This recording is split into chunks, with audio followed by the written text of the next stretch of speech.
各位網友大家好，今日我哋嚟到大埔一個被稱為綠鄉新村嘅地方，同大家睇啲咩呢？就係睇僭建啦。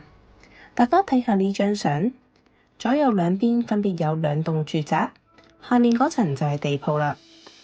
兩棟樓嘅地鋪都可以通去側邊嘅天井位置，話明天井法理上應該要露天，但係就搭咗建築物。見咗得返中間一條好細嘅窄巷係露天嘅，咁我哋睇下呢啲天井嘅搭建物係啲咩嚟啦。睇返左手邊嘅天井，下面嗰層有一間地產鋪同埋寵物美容公司，上面都加咗一層建築物。如果上面呢層用嚟收租，可以租到幾多錢呢？右手邊就係一間理髮店，上面都有啲建築物。不過由於呢個位置係天井，所以全部都係僭建。我哋行入中間條巷，就發現下面全部都係密封晒。用另一個角度就睇到好多天井都搭咗2層高。再去呢區其他嘅位置睇下，就發現入邊每條街、每條巷嘅天井位置，差唔多全部都有唔同類型嘅僭建物。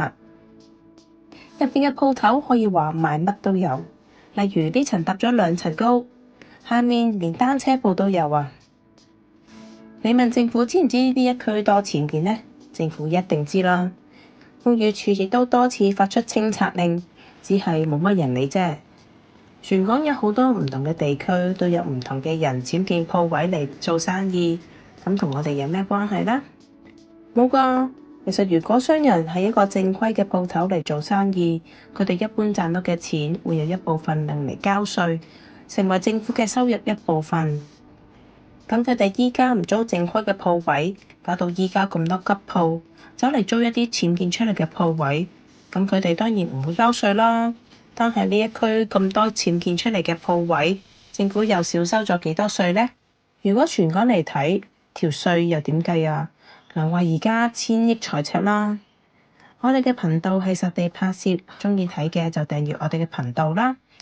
同埋我哋之前去過多條新田嘅屋邨，直擊嗰度嘅僭建有幾咁嚴重，有好多嘅村屋直情僭建到5層高啊！想知有幾咁誇張，就撳入去右手邊嘅連結睇下啦。